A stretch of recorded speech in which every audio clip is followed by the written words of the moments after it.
बिस्मिल्लाहिर्रहमानिर्रहीम। अस्सलाम वालेकुम ब्यूटीफुल यूट्यूब फैमिली, कैसे हैं आप सब? उम्मीद करती हूँ अच्छे से हैं और मेरी दुआ है खुश रहें, आबाद रहें, हंसते मुस्कुराते रहें। जो आप लोगों की दिली तमन्नाएं हैं ज़रूर पूरी हों। आपका परमानेंट रियूनियन भी जल्दी हो, आपके पर्सन बेहतरीन इंसान बन के आपकी ज़िंदगी में वापस आएँ और आपके दिल की तमाम दिली मुरादें, दुआएं और जो भी आपकी विशेज़ हैं वो अल्लाह ताला ज़रूर कबूल करे, आमीन। आपके प्यार का दिल से शुक्रिया। ऐसे प्यार देते रहें और मेरी फैमिली का हिस्सा बनते रहें।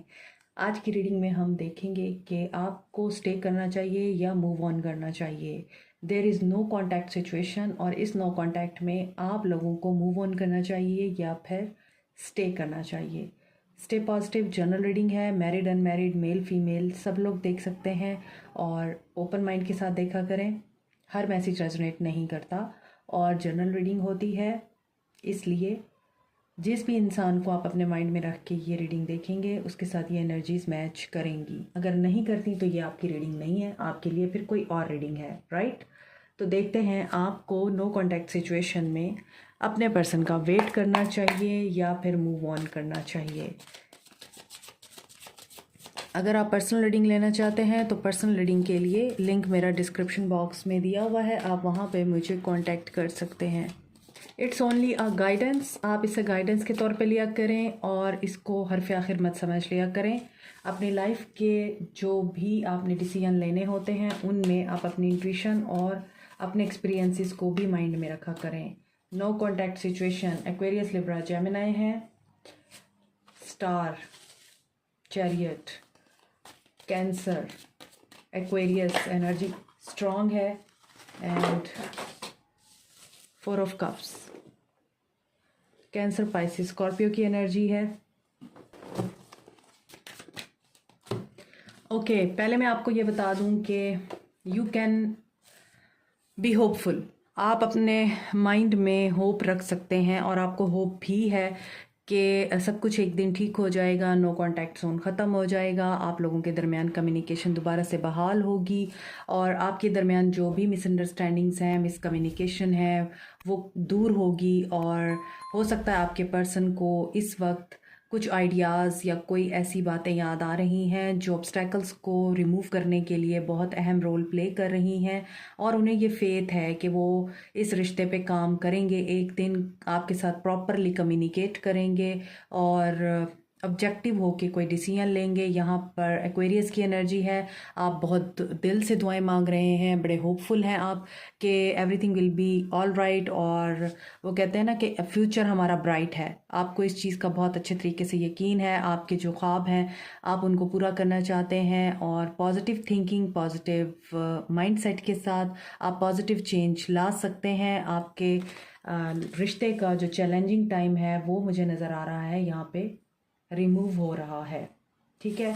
The light at the end of the tunnel and balance भी मुझे लग रहा है आएगा, हीलिंग भी होगी। There is a lots of healing मुझे नज़र आ रही है जो आपके पर्सन इस वक्त मैनिफेस्ट कर रहे हैं या फिर आपके साथ करना चाहते हैं। और यहाँ पे है चैरियट की एनर्जी, वो चीज़ जो आपको मुश्किल नज़र आ रही है आपके पर्सन के लिए मुश्किल नहीं है। सक्सेसफुली बैलेंसिंग मैनी ऑप्शंस और यहाँ पे विल पावर बहुत मायने रखती है।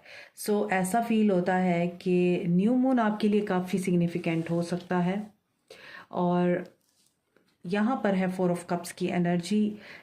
जो चीज़ आपको यहाँ पर फील होती है कि आपके पर्सन आपको रिकॉग्नाइज नहीं करते, आपको उस तरह से अप्रिशिएट नहीं करते जैसे आपने एफर्ट्स पुट ऑन की और आपके पर्सन ने अपॉर्चुनिटी मिस कर दी आपके साथ रिश्ते को रिवाइव करने की, रिश्ते को हील करने की, और इन्होंने नेगेटिविटी पे और ड्रामे पे फोकस किया, डिस्ट्रैक्ट किया आपको भी और ख़ुद को भी हमेशा डिस्ट्रैक्ट रखा है क्योंकि डेली लाइफ में इनके ज़िंदगी में कोई आपको डायरेक्शन नज़र नहीं आती थी। डिसकंटेंटमेंट और बॉर्डम की एनर्जी आपके पर्सन के अंदर इसीलिए नज़र आ रही है क्योंकि आपके पर्सन वेक अप हो रहे हैं, अवेकनिंग से गुजर रहे हैं, ठीक है। सो आगे देखते हैं इनकी विल और इनकी जो यहाँ पर डिटर्मिनेशन है वो तो दिखाई दे रही है कि ये अपने आप को बैलेंस करके और बड़ी ही तेज़ी से आपकी तरफ आना चाह रहे हैं। और पहले अगर ड्रामे पे फोकस रहता था उनका और मैनिपुलेशंस पे फोकस रहा है आपके पर्सन का, इनकी चॉइसेस बहुत ज़्यादा अनवाइज रही हैं। और हो सकता है आप में से जो कुछ लोगों के पर्सन्स हैं वो गैम्बलिंग करते हैं या पार्टीज़ में, कैसीनो में जाते हैं कुछ लोगों के पर्सन, और वो अपनी हैप्पीनेस का जो टाइम है वहाँ पे सर्व करना ज़रूरी समझते हैं, या फिर उनको ये लगता है वहाँ जाके उनको हैप्पीनेस मिलती है, और लोगों को अवॉइड करते हैं, लेकिन उन लोगों को अवॉइड नहीं करते जो उनके लिए बिल्कुल भी हेल्दी कंपनी नहीं है। और यहाँ पर नज़र आता है कि आपके पर्सन काफ़ी क्वेश्चनेबल रहे हैं आपके सामने। आपने इनके साथ जितना भी टाइम गुजारा है आप इनको डाउट की नज़र से देखते रहे हैं। इनकी एक्टिविटीज़ के ऊपर आप लोगों को बहुत ज़्यादा डाउट होता रहा है, मिसट्रस्ट शो कराया है आपने इनको, और आपको ऐसा लगता था कि ये पर्सन अगर दोस्तों में जाता है, कैसीनो में, पार्टीज़ में, या फिर गैम्बलिंग और इस तरह की एक्टिविटीज़ में इन्वॉल्व है, तो डेफिनेटली ये थर्ड पार्टी में भी है। और इन्होंने आपको थर्ड पार्टी की खातिर डॉज किया, आपके साथ लड़ाई झगड़ा किया, और आपने जब भी इनसे क्वेश्चन किया तो इन्होंने आपको जवाब देने की बजाय आपको कट किया, आपको हमेशा गुड बाय बोला या आपको ब्लॉक किया। तो ये सिचुएशन नज़र आ रही है आपके पर्सन की, लेकिन आपके पर्सन को इस चीज़ की रियलाइजेशन हो रही है कि ये पर्सन काफ़ी मल्टीपल जॉब्स में इस वक्त इन्वेस्टेड है। ज़रूरी नहीं है थर्ड पार्टी हमेशा कोई औरत हो, थर्ड पार्टी बहुत सारे फैक्टर्स हो सकते हैं। यहाँ पर ये पर्सन बहुत सारी एक्टिविटीज़ में इन्वॉल्व है, जैसा कि मैंने आपको बताया है। अगर वर्क है और इनको फाइनेंशियल कोई प्रॉब्लम्स हैं तो उसके साथ साथ इनकी एक्टिविटीज़ भी थोड़ी क्वेश्चनेबल हैं। ये पर्सन अपनी इस्लाह नहीं करता, अपने किरदार को नहीं देखता, और जब भी ये पर्सन लॉस की एनर्जी में होता है तो ये पर्सन बजाय इसके कि अल्लाह के रास्ते पे चले या अल्लाह से मदद मांगे, ये पर्सन शैतान के रास्ते पे चलता है। सो ये चीज़ बहुत ज़्यादा आपके रिश्ते में ख़राबी की वजह नज़र आ रही है, और बैलेंस नज़र नहीं आता, और ये फ़न के लिए गलत एक्टिविटीज़ में जाते हैं और मल्टीपल प्रायोरिटीज़ को ये जगल करते रहते हैं। और ये भी हो सकता है कि इनके एक्सपेंसेस इसी वजह से बहुत इंक्रीज़ होते हैं, और फिर जब आपका टाइम आता है तो इनके पास कुछ होता नहीं आप पे खर्च करने के लिए या आप पे स्पेंड करने के लिए। यहाँ पर मैरिड अनमैरिड सब लोग देख सकते हैं इस रीडिंग को। सो आपको वेट करना चाहिए या नहीं। यहाँ पर ये पर्सन अब डेडिकेशन और पॉजिटिविटी के साथ आगे तो बढ़ना चाहता है। इफ़ यू सी तीनों कार्ड्स में यहाँ पर हॉर्सेस नज़र आ रहे हैं। यहाँ पे ब्लैक हॉर्स है, यहाँ पे गोल्डन हॉर्स है, यहाँ पे ब्लैक है और वाइट है। इट मीन्स कि ये पर्सन अपनी नेगेटिव साइड के ऊपर काम कर रहा है, शैडो साइड पे काम कर रहा है। किसी पर्सन से ये पर्सन कोई टीचिंग ले रहे हैं, किसी मेंटर को ढूंढ रहे हैं, या इस पर्सन ने अपने अंदर स्पिरिचुअलिटी और प्रैक्टिकलिटी दोनों को बैलेंस करना सीख लिया है। और ये पर्सन डिवाइन से हेल्प मांग रहा है कि जो सवालात आपके माइंड में आते हैं इनको लेके, उनके जवाबात ये पर्सन लेकर ही आपकी तरफ आना चाहते हैं। सो ये पर्सन काफ़ी ट्रेडिशनल भी हो सकते हैं, ये पर्सन बहुत फ्री स्पिरिट भी हो सकते हैं, लेकिन ये पर्सन बहुत ज़्यादा बैकवर्ड माइंडसेट में भी रहते हैं। ट्रेडिशंस, नॉर्म्स, वैल्यूज़ को बहुत मानते हैं लेकिन फॉलो नहीं करते। फॉलो करने के लिए आप लोगों को रखा हुआ है, दूसरे लोगों पे ये रूल्स अप्लाई होते हैं, इनके ऊपर इन्हीं के रूल्स अप्लाई होते हैं। तो यहाँ पर ये पर्सन आपकी तरफ आना चाहते हैं। एंड ये पर्सन जो है फाइनेंशियली स्टेबल करना चाहता था अपने आप को, ये भी नज़र आ रहा है। और कुछ लोगों के लिए फाइनेंसिस प्रॉब्लम बने आप लोगों की दूरी की, और कुछ लोगों के लिए इनकी illegal activities, immoral activities problem बनी है, वजह बनी है आप लोगों के बीच में डिसकनेक्शन की, नो कांटेक्ट की। This is really very obvious कि ये पर्सन जो है यहाँ पर वेट कर रहा है परफेक्ट टाइमिंग का। परफेक्ट टाइमिंग मुझे लगता है कि बहुत से लोगों के लिए आ चुकी है, क्योंकि यहाँ पे नज़र आ रहा है कि इधर ये पर्सन अपनी विल और डिटर्मिनेशन को अपने अंदर डेवलप कर रहा है। डर है इसको क्योंकि इसने आपके साथ हमेशा ही मिसकम्युनिकेशन की है। उसके बाद ये अपनी एक्टिविटीज़ और अपनी हरकतों की वजह से भी ये पर्सन जगल कर रहे हैं, मगर इनके माइंड में क्या है कि ये आपको क्लैरिटी दें, आपके साथ कम्युनिकेट करें, आपको अप्रोच करें, और यहाँ पे है knight of wands, knight of pentacles and knight of wands. So यहाँ पे 2 नाइट्स हैं, तो इट मीन्स कि कुछ लोगों के लिए आपके पर्सन अभी टाइम लेंगे आपको अप्रोच करने में, और कुछ लोगों के पर्सन बहुत ही इम्पल्सिवली और पैशनेट होके आपकी तरफ बढ़ना चाह रहे हैं। एंड ऐसा कोई इमीडिएट एक्शन इनकी तरफ से आपको मिल सकता है जिसमें आप लोग अपना फोकस लूज़ कर सकते हैं, क्योंकि ये रिलेशनशिप पैशनेट रिलेशनशिप में बदलता हुआ नज़र आ रहा है कुछ लोगों के लिए। तो अपनी इंस्टिंक्ट के ऊपर ट्रस्ट करें। मोर ओवर यहाँ पर अगर आप टीचर हैं, आप वाइस काउंसलर हैं, आप मेंटोर हैं, स्पिरिचुअल हीलर हैं, स्पिरिचुअल रिलीजियस आप फिगर हैं और आपकी एक से है, तो डेफिनेटली ये चीज़ आपके पर्सन के अंदर भी मौजूद होनी चाहिए कि उनको भी सेंस होनी चाहिए कि सोसाइटी में मूव कैसे करते हैं, रिश्तों को कैसे निभाते हैं। यहाँ पे मुझे यही लग रहा है कि आपके पर्सन जो हैं वो या तो किसी से गाइडेंस ले रहे हैं या फिर वो कोई ऐसा वे ढूंढ रहे हैं कि आपको अप्रोच किया जाए। ठीक है। सो यहाँ पे है Capricorn, Taurus, Virgo, Aquarius, Libra, Gemini, Aries, Leo, Sag, Taurus, Cancer, Pisces, Scorpio, Cancer, Aquarius energy is very strong here. पहला कार्ड जो होता है वो काफ़ी इंपॉर्टेंट होता है। यहाँ पे क्लैरिटी मिल रही है, यहाँ पर ट्रूथफुल कम्युनिकेशन आ रही है, यहाँ पे आप लोगों के चैलेंजेस ओवरकम हो रहे हैं। शुड यू स्टे और move on in this relationship? इस रीडिंग के अकॉर्डिंग मुझे लग रहा है यू शुड स्टे। एक्शन में देख लेते हैं, अगर इनका एक्शन पॉजिटिव आएगा तो डबल कंफर्मेशन हो जाएगी कि आपको स्टे करना चाहिए या मूव ऑन करना चाहिए, बिकॉज ये तो उनकी अपनी इंटेंशंस और एनर्जीज हैं, उनकी डीपर फीलिंग्स हैं जो आपको पता नहीं है, क्योंकि आप लोग नो कांटेक्ट सिचुएशन में हैं, तो इसी वजह से आप लोगों को पता नहीं है कि आपके पर्सन क्या सोच रहे हैं। इस पर्सन के साथ लाइफ गुजारना आपके लिए काफ़ी चैलेंजिंग हो सकता है। पल में तोला पल में माशा। एक्शन देखते हैं आपके पर्सन का। न्यू बिगनिंग, आपके लिए न्यू बिगनिंग के दरवाजे खुल रहे हैं। And stay firm, spiritual union, telepathically आप लोगों का एक स्ट्रॉन्ग कनेक्शन है, स्ट्रॉन्ग बॉन्ड है। आप लोग हो सकता है पहले दोस्त बने हों, प्लेटोनिक टाइप रिलेशनशिप भी लगता है आप लोगों का। और देखिए आपको स्टे करना चाहिए या मूव ऑन करना चाहिए। ये पर्सन आपसे कम्युनिकेट करेगा, आपके साथ टेलीपैथिकली कम्युनिकेट होगा इनका। ये ख्वाबों में आपको कोई मैसेज दे सकते हैं, आपसे बात कर सकते हैं, ठीक है, आके, या आपको ये कह सकते हैं कि मैं तुम्हारे साथ यूनियन चाहता हूँ और आपके साथ न्यू बिगनिंग हो रही है इनकी। लेकिन ये टावर मूवमेंट से गुजरने के बाद अपना माइंड क्लियर करके, क्योंकि यहाँ भी ये क्लैरिटी देख रहे हैं, यहाँ भी इनको क्लैरिटी मिल रही है, कोई टावर मूवमेंट आएगा जो कि इनकी किसी रिलेशनशिप में है, ठीक है, और वो रिलेशनशिप थर्ड पार्टी से भी हो सकता है और ये आपके साथ भी हो सकता है। तो मुझे ऐसा फील हो रहा है आपका इनके साथ यूनियन होता है। आपको वेट करना चाहिए या मूव ऑन करना चाहिए? सी, आपको अगर वेट करना है आपको वेट करना चाहिए, क्योंकि यहाँ पर यूनियन हो रहा है आपके पर्सन के साथ आपका, मगर आगे टावर आ रहा है, आगे दोबारा से नो कांटेक्ट सिचुएशन बन रही है। हो सकता है इनके माइंड में जो क्लैरिटी इनको मिलेगी और उसके अकॉर्डिंग जब ये इम्पल्सिव होकर डिसीजन लेंगे, तो डेफिनेटली यहाँ पे मैंने आपको बताया कुछ लोगों के लिए इम्पल्सिव डिसीजन आ रहा है इनका। अब इम्पल्सिव होके ये एक्शन लेंगे, पैशनेट होके, कंपैशनेट होके।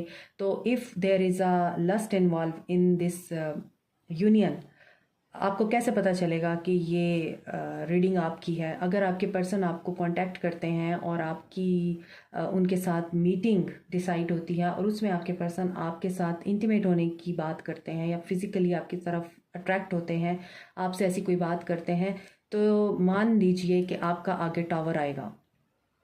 लेकिन उन लोगों के लिए जिनके पर्सन टाइम ले रहे हैं आने में, जो सोच समझ के फ़ैसला लेंगे और उसके बाद एक्शन लेंगे, उनका मुझे लग रहा है अभी टाइम है। आप वेट करेंगे भी तो इस बेस पे कि आपको पेशेंस रिक्वायर्ड होगी। और आगे देखते हैं, यहाँ पर है मैरिज। कुछ लोग यहाँ पे शादीशुदा हैं और आप लोगों को इनसे कमिटमेंट चाहिए, और आप देख लीजिए कि ये वक्ती यूनियन होगा आपका और उस यूनियन के बाद टावर आना है, दोबारा से एक ब्रेक लगनी है या एक नो कांटेक्ट जोन स्टार्ट होना है आपका। और वो आपके पर्सन की किसी माइंड की किसी गलाजत की वजह से होगा, माइंड में उनके कोई नेगेटिविटी पलेगी जिसकी वजह से टावर आएगा। और जो लोग शादीशुदा हैं उनके लिए मैं ये बात कर रही हूँ, आपके पर्सन आपसे इमोशनली विड्रॉ करेंगे। और अगर आपके पर्सन की मैरिज टॉक्सिक है और वो वहाँ से निकलना चाहते हैं तो यस, आपके पर्सन की शादीशुदा ज़िंदगी में टावर आ रहा है और यहाँ पर मैरिज ख़त्म हो रही है और ये पर्सन फिर एक्शन लेगा, क्योंकि सेक्रल चक्र है, थर्ड पार्टी से रिमूवल हो रहा है। और इसीलिए मुझे लग रहा है ये जो पर्सन है ना, जो कमिटमेंट लेके आ रहा है आपके लिए, यहाँ पे आपके पर्सन शादीशुदा हैं मगर उनकी शादी वर्क नहीं कर रही, थर्ड पार्टी के साथ उनके चैलेंजेस चल रहे हैं और वो उन चैलेंजेस को रिमूव करना चाहते हैं इस शादी से बाहर निकल के, इसीलिए वो आपको यूनियन ऑफर नहीं कर रहे। सो जिनके पर्सन आने में टाइम लगा रहे हैं, आपके पर्सन एक ऐसी सिचुएशन से बाहर निकलना चाहते हैं जहां पर वो स्टक हैं और वो थर्ड पार्टी सिचुएशन है। वहां से निकलने के बाद ही आप लोगों के लिए कोई ऐसा बनेगा सिस्टम या ऐसी कोई बात आपके पर्सन कर सकते हैं जिसमें आपके पर्सन आपके साथ यूनियन को मैनिफेस्ट करेंगे या आपके साथ दोबारा से रिकनेक्ट होंगे, मगर उसमें टाइम है। जिन लोगों के पर्सन इम्पल्सिवली यानी कि फ़ौरन आपको इस रीडिंग के दौरान, इस रीडिंग के बाद कांटेक्ट करते हैं और आपसे मिलने की बात करते हैं और आपसे कोई ऐसी बात करते हैं जो आपके लिए पूरा करना मुश्किल है, तो ऐसी सिचुएशन में समझ जाइए कि दिस विल नॉट लास्ट और वो आपको शादी का लारा भी लगाएंगे, शादी का वादा भी करेंगे, लेकिन करेंगे नहीं।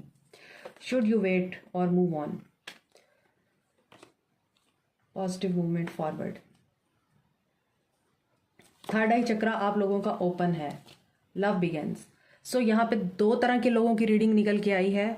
जो लोग वेट कर रहे हैं, आपको वेट करना चाहिए, मूव ऑन नहीं करना चाहिए, आपके लिए स्टेबिलिटी नज़र आ रही है।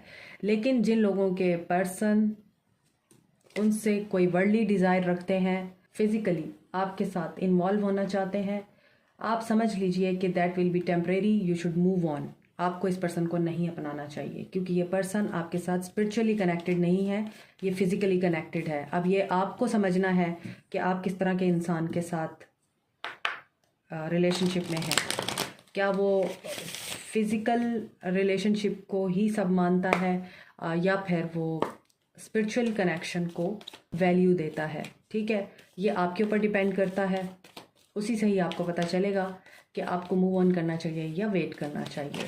स्पिरिचुअल कनेक्शन डेवलप होने में टाइम लगता है और इसीलिए कमिटमेंट मिलने में भी टाइम लगता है क्योंकि वो प्योर होता है। लेकिन जो रिश्ते ब्यूटी की बुनियाद पे बनते हैं, लस्ट की बुनियाद पे बनते हैं, वो मुश्किलें नहीं सह सकते, वो टूट जाते हैं। सो जिन लोगों के रिश्ते इस चीज़ पे बने हुए हैं कि ब्यूटी है, अट्रैक्शन है, लस्ट है एंड अफेक्शन है, आपका रिश्ता लास्ट नहीं करेगा, आपको हर्ट से गुजरना पड़ेगा और फिर there is a long struggle, आपको वेट करना पड़ेगा। तो बेहतर है आप वहाँ से मूव ऑन करें। इनसिक्योरिटी, ये बॉटम ऑफ द डेक भी आ रहा था लेकिन मैंने नहीं लिया, लेकिन जिस कार्ड को आना है उस कार्ड को आना है। आपको भी पता है कि आपको ये रिश्ता कोई भी फ़ायदा नहीं दे रहा, आपको इस रिश्ते में नेगेटिविटी, आंसू, तकलीफ़ और ओवर थिंकिंग के अलावा कुछ नहीं मिला। इसके अलावा इनसिक्योरिटीज़ के अलावा इस रिश्ते में आपको कुछ नहीं मिला। आप भी वाकिफ़ हैं, इसी वजह से जो लोग इस रीडिंग का वेट कर रहे थे कि आपको मूव ऑन करना चाहिए या स्टे करना चाहिए, आपको भी पता है आपको मूव ऑन कर लेना चाहिए। आप मूव ऑन करेंगे तभी मिराकल होगा, क्योंकि रिश्ता कोई भी हो वो दर्द की बेस पे कायम नहीं रह सकता। सी रिजेक्शन, आपके लिए जो मिराकल होना है वो आपके पर्सपेक्टिव में छुपा हुआ है। आपका पर्सपेक्टिव चेंज होगा तभी आप लोगों के लिए मुआवजा होगा। और मुआवजा क्या होगा कि आप इस बंदे से अपनी जान छुड़ाएंगे तो ही आपकी लाइफ चेंज से गुजरेगी, एक पॉजिटिव चेंज आएगा आपकी लाइफ में। अदरवाइज़ आप बैठे रहेंगे और सोचते रहेंगे, रोते रहेंगे, इनसिक्योर होते रहेंगे कि there is some devilish energy, there is some insecurity, there are some mistrust issue. अच्छा, उसको किसी ने भड़का दिया होगा, अच्छा उसके अंदर शायद कोई पुरानी बात उसको याद आ गई होगी, अच्छा मैंने ही कोई गलती कर दी होगी। ये पर्सन हमेशा आपको इसी तरह इनसिक्योर करता है, डेविल एनर्जी है ना, कि आप ही को गिल्टी करता है। जबकि गलत खुद होता है। तो आप ही को गिल्टी करने के बाद ये पर्सन विक्टिम बन जाता है और फिर आपको ये एहसास दिलाता है कि आपको तो एहसास ही नहीं है, आप तो इस इंसान की मोहब्बत को अंडरस्टैंड ही नहीं करते, आप तो इस इंसान को हमेशा ही डी वैल्यू करते हैं, जबकि डी वैल्यू वो इंसान कर रहा है आपको। तो know your worth, reject that person, चाहे वो मेल है या फीमेल है, और आगे बढ़ें अपनी ज़िंदगी में उस मिराकल को एम्ब्रेस करने के लिए जो इस इंसान की वजह से आपके रास्ते में नहीं आ रहा या रुका हुआ है। आपकी सक्सेस इस इंसान को छोड़ देने के बाद स्टार्ट होगी। Stay away from trauma today. So my viewers, आप लोगों का क्वेश्चन था कि क्या आपको वॉक अवे करना चाहिए या स्टे करना चाहिए। You should walk away from trauma, negativity, toxicity and negative persons, situations. यहाँ पे साफ अंदाज में आपको बोला जा रहा है कि मूव ऑन कीजिए इस इंसान से, क्योंकि ये इंसान आपके लिए सिर्फ और सिर्फ पेन और तकलीफ़ के सिवा कुछ भी नहीं है। सो आपको इंतज़ार ही करना पड़ेगा, लेकिन मुझे नहीं लगता कि ये इंसान सुधरेगा कभी। इसकी यहाँ पे एक्टिविटीज़ भी कुछ ऐसी हैं जो सुधरने वाली नहीं है, और लत जिसको लगी होती है किसी भी चीज़ की, वो छोड़ना बड़ा मुश्किल होता है। सो आई फील कि आप लोगों को मूव ऑन कर लेना चाहिए। कंडीशन मैंने आपको बता दिया है कि अगर आपका रिश्ता लस्ट की बुनियाद पे कायम है तो यू शुड मूव ऑन, और अगर आपका स्पिरिचुअल कनेक्शन है and you feel this is your soulmate, और अभी रिश्ते का वो टाइम है जिसमें आप लोगों को ग्रो करना है और अभी आपका यूनियन पॉसिबल नहीं है, you should wait, you should wait, he will come back और एक प्रॉपर आपके साथ कमिटमेंट के साथ वापस आएंगे। लेकिन बाकी के लिए मुझे लग रहा है आपको मूव ऑन कर लेना चाहिए। पेनफुल मेमोरीज हैं आपकी इस इंसान के साथ। अगेन कंफर्मेशन है, आई वॉन्ट आउट। ये पर्सन आपकी ज़िंदगी से निकलना चाहता है और आपने ही इस इंसान को अपनी ज़िंदगी में शामिल किया हुआ है, पकड़ के रखा हुआ है कि मत जाओ, मुझे छोड़ के मत जाओ, मुझे छोड़ के मत जाओ। लेकिन वह पर्सन जा चुका है आपकी ज़िंदगी से। You should not wait, you should move on. Like, share, subscribe, comment, press the notification button, bell icon also. Thank you so much. Take care. Bye.